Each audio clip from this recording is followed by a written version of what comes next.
Firman hari ini telah diambil dari kitab Matius pasal 6 ayat 5 sampai 13. Kitab Matius pasal 6 ayat 5 sampai 13. Saya akan bacakan. Dan apabila kamu berdoa, janganlah berdoa seperti orang munafik. Mereka suka mengucapkan doanya dengan berdiri dalam rumah-rumah ibadat dan pada tikungan-tikungan jalan raya, supaya mereka dilihat orang. Aku berkata kepadamu, sesungguhnya mereka sudah mendapat upahnya. Tetapi jika engkau berdoa, masuklah ke dalam kamarmu, tutuplah pintu dan berdoalah kepada Bapamu yang ada di tempat tersembunyi. Maka Bapamu yang melihat yang tersembunyi akan membalasnya kepadamu. Lagi pula dalam doamu itu janganlah kamu bertele-tele seperti kebiasaan orang yang tidak mengenal Allah. Mereka menyangka bahwa karena banyaknya kata-kata doanya akan dikabulkan. Jadi janganlah kamu seperti mereka, karena Bapamu mengetahui apa yang kamu perlukan sebelum kamu minta kepadanya. Karena itu berdoalah demikian: Bapa kami yang di surga, dikuduskanlah namamu, datanglah kerajaanmu, jadilah kehendakmu di bumi seperti di surga. Berikanlah kami pada hari ini makanan kami yang secukupnya, dan ampunilah kami akan kesalahan kami, seperti kami juga mengampuni orang yang bersalah kepada kami. Dan janganlah membawa kami ke dalam pencobaan, tetapi lepaskanlah kami daripada yang jahat. Karena engkaulah yang mempunyai kerajaan dan kuasa dan kemuliaan sampai selama-lamanya. Amin. Amin. Shalom dan selamat datang. Ibadah kita sekarang sudah dipulihkan di tempat langsung, dan saya percaya Roh Kudus juga berkarya di atas setiap keluarga dan jemaat yang sekarang sedang beribadah lewat online dan live. Kembali pada firman Tuhan hari ini, kita sekarang setiap minggu sejak online kita sudah membahas kitab Matius, dan ini adalah kitab di mana Tuhan Yesus memberikan khotbah di bukit. Dan ini adalah kita bisa melihat di sini bahwa Tuhan Yesus datang ke dunia ini, dan dengan datangnya Tuhan Yesus terbuka masa yang baru, yaitu masa Injil. Tetapi orang-orang kehidupannya tidak sesuai dengan masa Injil ini, sehingga kehidupannya dengan tradisi yang lama, natur yang lama. Dan untuk mengubah natur baru ini, mengubah natur lama ini menjadi yang baru, Tuhan Yesus telah memberikan khotbah ataupun kata-kata seperti permata di bukit ini. Dan ini yang kita sedang bahas. Khususnya di Matius pasal 5 minggu kemarin, kita melihat bagaimana sebaiknya kita hidup sebagai anak yang sudah menjadi anak Tuhan Allah. Dan kita juga sudah melihat apa sukacita yang sesungguhnya ada pada kita. Dan Matius pasal 6 pada hari ini lanjut pada visi Tuhan Yesus yang bahagia. Diberitahukan bagaimana sebaiknya kita harus berdoa. Apa itu doa yang sesungguhnya? Teori doa yang kita harus ikuti telah diberikan pada firman hari ini. Kalian berdoalah demikian, dikatakannya. Kenapa diberitahukan supaya kita berdoa dengan apa yang dikatakan? Itu karena agama lain seperti sinkretisme dan penyembah berhala semuanya juga berdoa. Tetapi apa yang kita harus lakukan adalah doa yang beda dari esensinya, di mana kita harus mengetahui esensi dari doa, yaitu apa itu doa secara alkitabiah, dan kita harus dengan metode yang benar, harus memiliki arah yang benar, dan baru melakukan berdoa.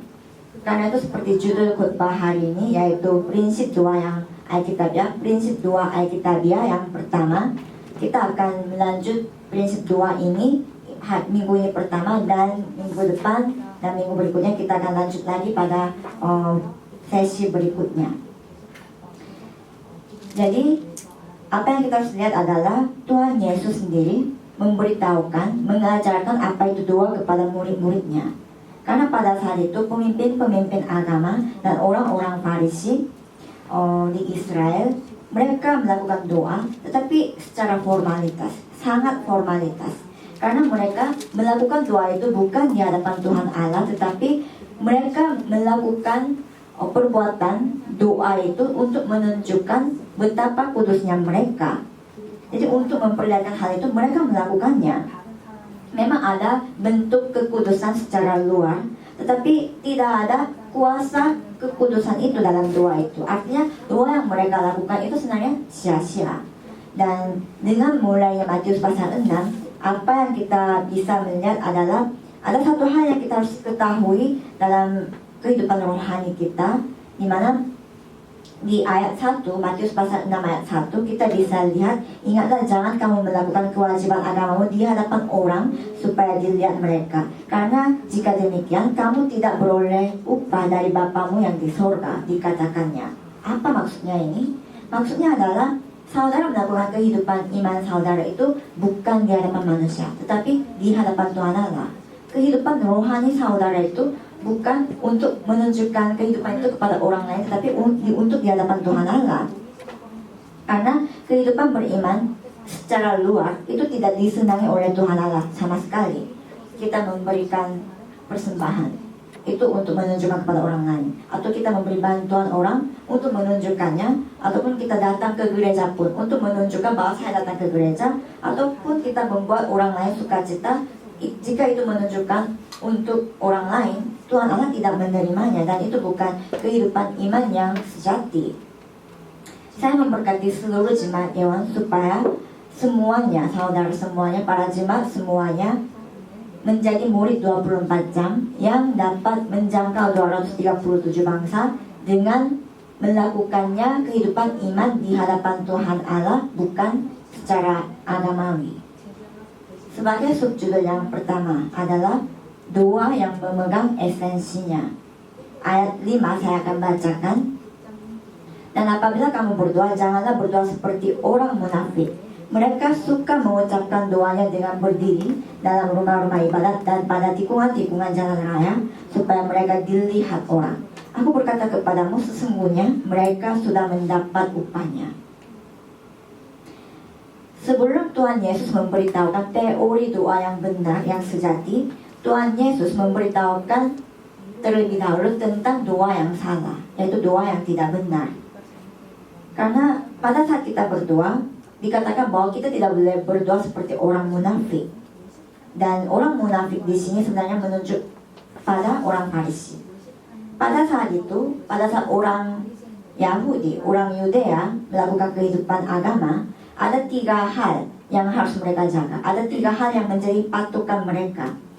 Dan itu adalah memberi bantuan, berdoa, dan berpuasa. Jadi memberi bantuan kepada orang lain, dan berdoa, dan berpuasa. 3 hal ini menjadi patokan bagi mereka. Sampai-sampai bagi mereka, ini tak dapat disaingi oleh orang lain. Jadi mereka harus menjadi orang yang terbaik dalam 3 hal ini. Tetapi masalahnya adalah apa yang mereka lakukan itu tidaklah setia, tidaklah sungguh di hadapan Tuhan Allah.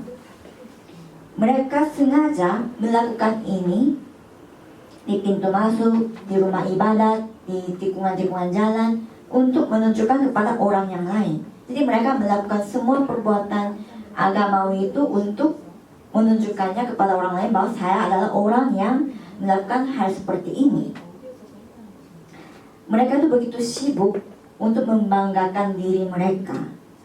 Dan pada saat orang Farisi berdoa pada saat itu, mereka begitu mementingkan pandangan orang lain, sampai-sampai pada saat mereka berdoa, suaranya harus keras dan juga harus ada getarannya, supaya mereka kelihatan kudus.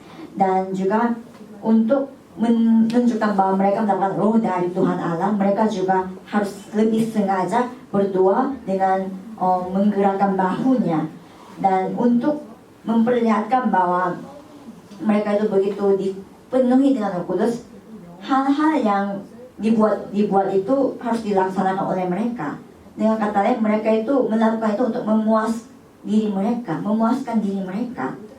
Jadi mereka sama sekali tidak mengetahui apa itu esensi doa.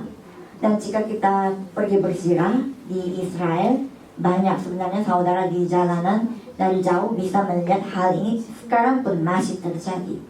Tetapi firman hari ini mempertanyakan kepada kita apa itu doa yang sesungguhnya. Doa adalah komunikasi kita kepada Tuhan Allah, karena kita adalah anak Tuhan Allah. Jadi doa adalah komunikasi kita dengan Tuhan Allah yang bisa dilakukan karena ada kebangkitan dan penebusan dosa lewat salib Yesus Kristus. Jadi doa ini tidak semua bisa lakukan, hanya bagi anak Tuhan Allah saja dapat dilakukannya, di mana ini adalah hak istimewa bagi anak Tuhan Allah sebenarnya.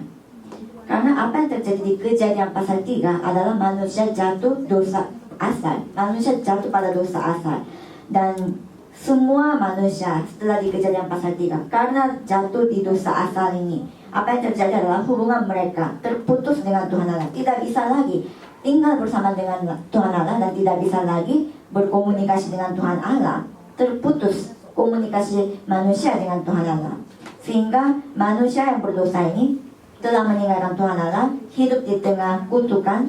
Mereka menjadi budak iblis, melakukan segala sesuatu yang kuasa kegelapan dunia suruh, dan pada akhirnya mereka menuju pada jalan kebinasaan. Kenapa orang yang tidak percaya mereka membuat berhala dan membuat patung-patung, dan mereka menginginkan kabulan mereka dikabulkan lewat doa mereka di berhala tersebut? Kenapa mereka berdoa? Semua itu terjadi karena manusia itu memang pada dasarnya adalah makhluk rohani. Ada naluri yang tersembunyi yang diri sendiri pun tidak ketahui bahwa dia ingin bertemu dengan Tuhan Allah yang sesungguhnya. Jadi setiap manusia memiliki naluri yang sangat dalam, di mana dia menginginkan untuk bertemu dengan Tuhan Allah kembali. Tetapi masalahnya, karena tidak dapat bertemu dengan Tuhan Allah yang sejati itu, orang-orang harus cari pilihan yang lain untuk mengisi hati kosong mereka. Jadi kadang ada orang yang membuat patung-patung yang memang rupanya begitu aneh, ataupun ada orang yang menaruh kepala babi dan disembah supaya kabulannya itu dikabulkan. Jadi inilah tipuan iblis yang sangat licik yang dia lakukan kepada manusia setelah manusia meninggalkan Tuhan Allah. Tetapi ini hanya mematikan untuk manusia, di mana ini hanya membawakan kebinasaan bagi kehidupan manusia. Kita meminta berkat kepada iblis pun tidak ada gunanya artinya. Karena itu kita berdoa pun harus berdoa setelah menjadi anak Tuhan dengan mempercayai Yesus Kristus. Dengan begitu baru kita bisa menikmati hidup yang berlimpah dan juga hidup yang abadi lewat doa yang kita berikan kepada Tuhan Allah. Setelah Tuhan Yesus memberitahukan doa yang tidak benar ataupun doa yang salah, lanjut lagi dengan perumpamaan, dengan membandingkannya, memberitahukan apa doa yang sejati, yaitu doa yang sesungguhnya. Ayat 6 saya akan bacakan.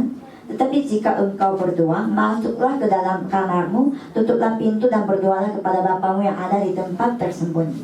Maka Bapamu yang melihat yang tersembunyi akan membalasnya kepadamu. Amin. Dikatakan bahwa masuklah ke dalam kamarmu. Sebenarnya kamar di sini adalah ruangan kecil. Ruangan kecil untuk apa? Untuk fokus bertemu dengan Tuhan Allah, untuk konsentrasi, tidak ada gangguan lain. Yaitu ruangan kecil di mana kita bisa menyendiri pribadi kita untuk menghadapi Tuhan Allah, di mana kita bisa berkomunikasi dengan Tuhan Allah secara pribadi.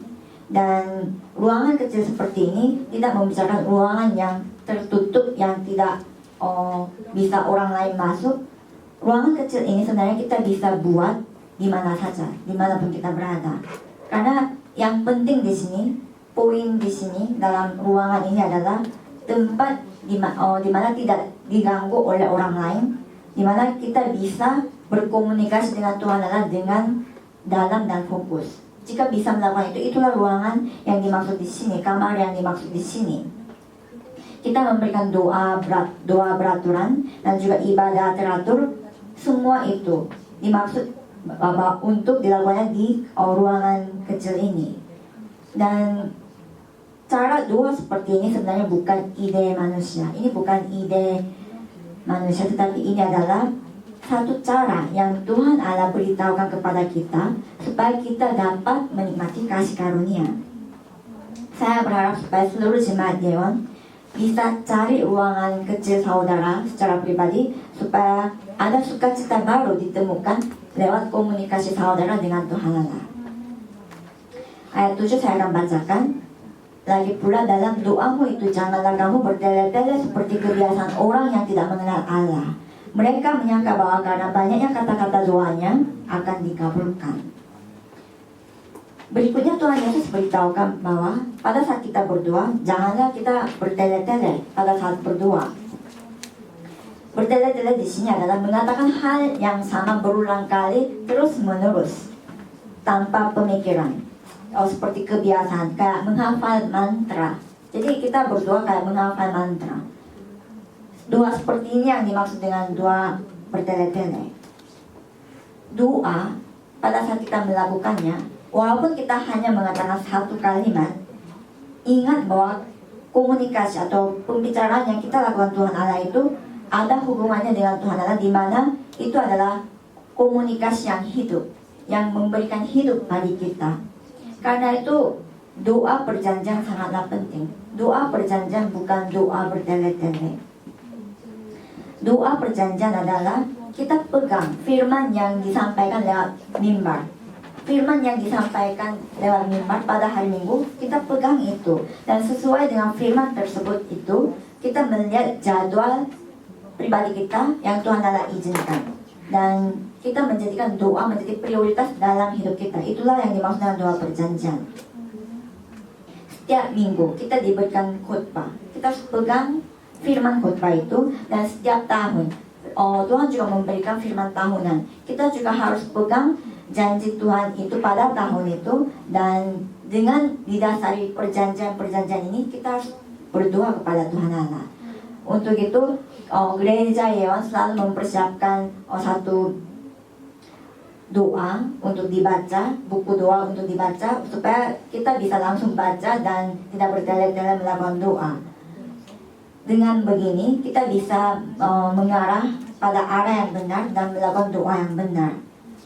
Khususnya jika kita tidak melakukan doa perjanjian, apa yang terjadi dalam hidup kita adalah apa yang kita doakan semuanya doa demi pribadinya, demi keegoisannya, doa demi materai, demi menghasilkan uang, dan doa untuk memperoleh kesuksesan di dunia ini. Kalau kita tidak perjanjian dalam doa kita, itulah yang orang-orang doakan, baik orang Kristen ataupun yang tidak.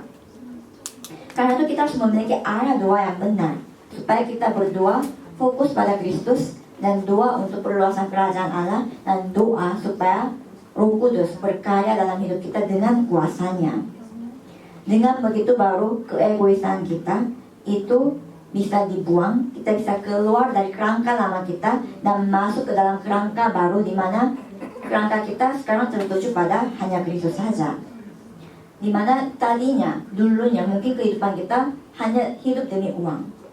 Semua apa-apa harus ada uang. Kalau tidak ada uang itu gagal, kegagalan, itu menyedihkan. Tetapi jika ada perubahan seperti ini, jika kita memiliki kerangka yang baru seperti ini, bukan lagi uang yang menjadi patokan hidup kita, tetapi kehidupan kita arahnya itu akan berubah menjadi perluasan kerajaan Allah. Jadi bukan uang yang membuat kita sedih dan senang, tapi firman Tuhan ini yang memimpin jalan kita. Bukan lagi fokus kita demi dunia, kesuksesan dunia. Kita dapat melompati diri kita yang sangat terbatas, supaya kita bisa bertanggung jawab atas tugas yang diberikan kepada kita, yaitu penyelamatan jiwa di sekitar kita. Dan ketahuilah bahwa jika saudara melakukan doa perjanjian seperti ini, apa yang terjadi adalah Tuhan Allah berikan segala sesuatu yang saudara tidak pernah minta. Ayat 8, kita bisa melihat Bapamu mengetahui apa yang kamu perlukan sebelum kamu memintanya. Amin. Tuhan Allah adalah Tuhan Sang Pencipta, Tuhan Allah yang Maha Esa. Tapi apakah Dia tidak tahu apa keperluan saudara? Dia tahu. Hanya saja Dia mau supaya kita menjadi anak yang bisa mendoakan doa sesuai dengan perjanjian.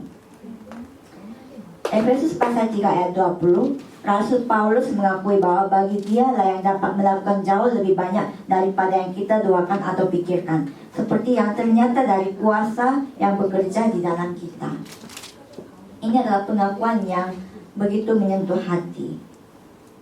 saya berharap supaya seluruh jemaat Yeon semuanya memiliki keyakinan atas jawaban doa saudara. Untuk itu, lakukanlah doa sesuai dengan perjanjian dalam hidup saudara mulai hari ini. Subjudul yang kedua adalah subjek penyembah kita yang satu-satunya. Ayat 9 saya akan bacakan. Karena itu berdoalah demikian, Bapa kami yang di sorga, dikuduskanlah namamu. Setelah Tuhan Yesus memberitahukan apa esensi doa, Tuhan Yesus langsung memberitahukan cara kita berdoa atau metode kita berdoa. Jadi karena itu berdoalah demikian. Jadi karena ini adalah doa yang Tuhan Yesus beritahukan kepada kita, inilah doa Bapa kami, disebut dengan doa Bapa kami. Dan ini mengajarkan prinsip doa yang Alkitabiah. Dan jika kita melihat doa Bapa kami dengan lebih teliti, itu doa Bapa kami itu kalimat-kalimatnya sangat sederhana dan juga singkat, tetapi sangat terisi dengan penuh. Dimana di dalam doa Bapa kami itu kita bisa melihat pelayanan Tuhan Yesus 3 tahun di dunia ini. Jadi semua nasihat-nasihat yang Tuhan Yesus ingin sampaikan kepada kita ada di dalam doa Bapa kami ini. Karena itu doa Bapa kami ini kadang disebut sebagai Injil yang diperkecil atau Injil yang kecil, ataupun Injil yang disingkat. Karena pada saat kita berdoa, paling pertama yang kita harus ingat adalah subjek kita menyembah. Diberitahukan subjek kita menyembah itu siapa? Bapa kami yang di sorga. Bukan sorga, yaitu bukan langit yang dibicarakan di sini, tetapi ini melampaui konsep akan keberadaan, tapi ini membicarakan Tuhan Allah Sang Pencipta, Tuhan Allah yang bisa berada di mana-mana, yang bisa berada di setiap tempat di saat yang sama, yaitu Tuhan Allah yang Maha Kuasa. Banyak orang berdoa dan percaya kepada Tuhan yang kadang mereka percaya tapi tidak jelas, samar-samar ataupun kabur siapa yang mereka percaya.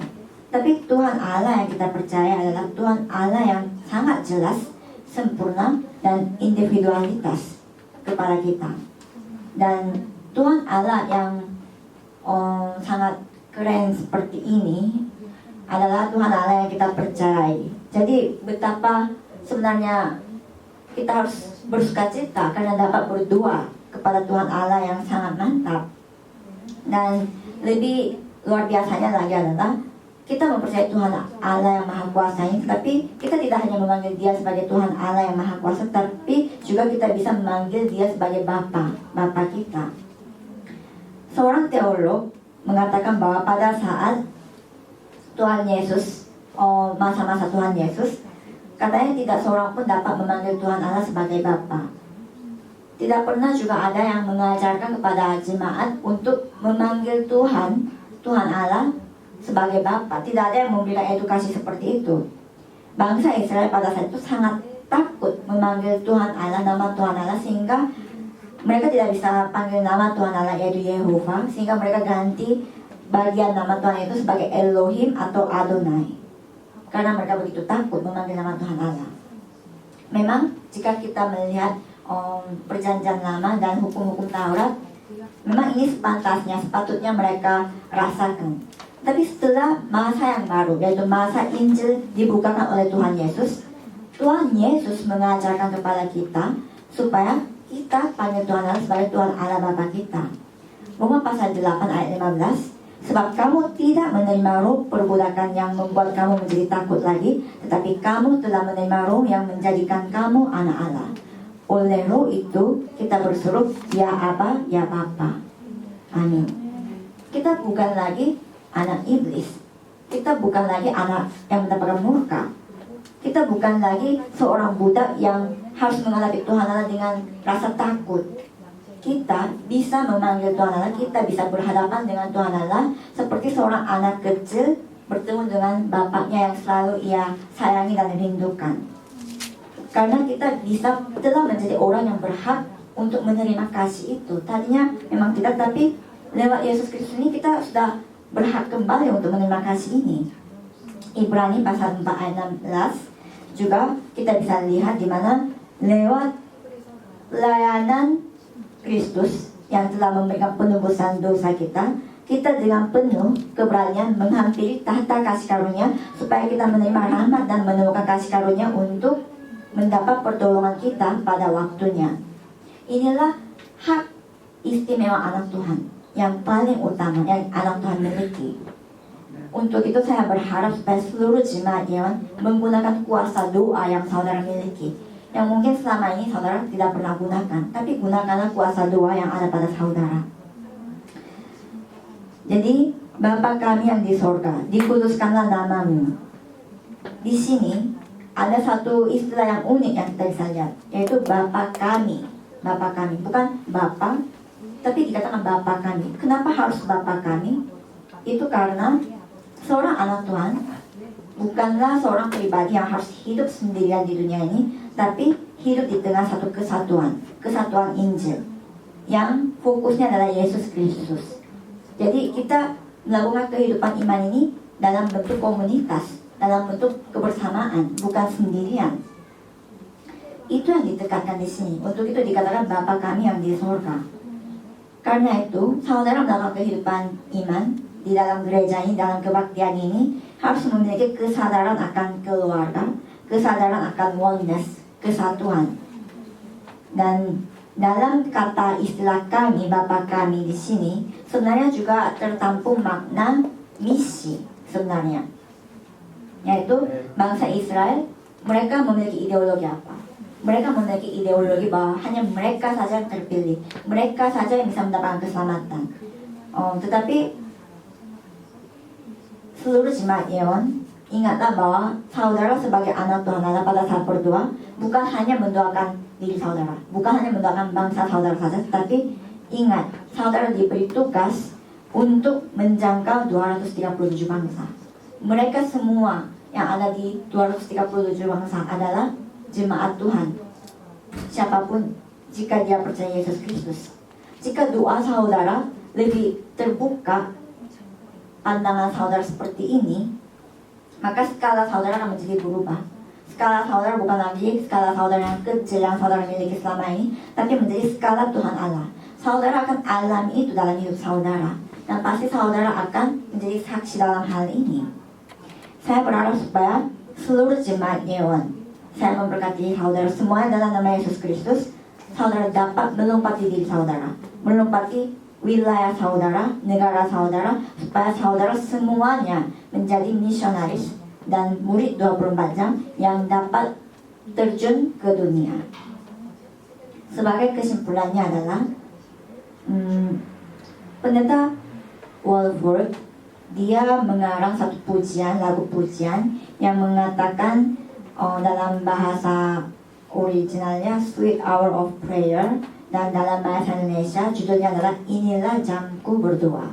Jadi pendeta mengarang, menulis lagu pujian ini, tapi dia bukanlah seorang hamba Tuhan yang normal, tapi dia seorang tunanetra. Dan banyak orang di dunia ini ingin mencari sukacita mereka dengan penglihatan mereka, dengan apa yang mereka lihat di dunia ini.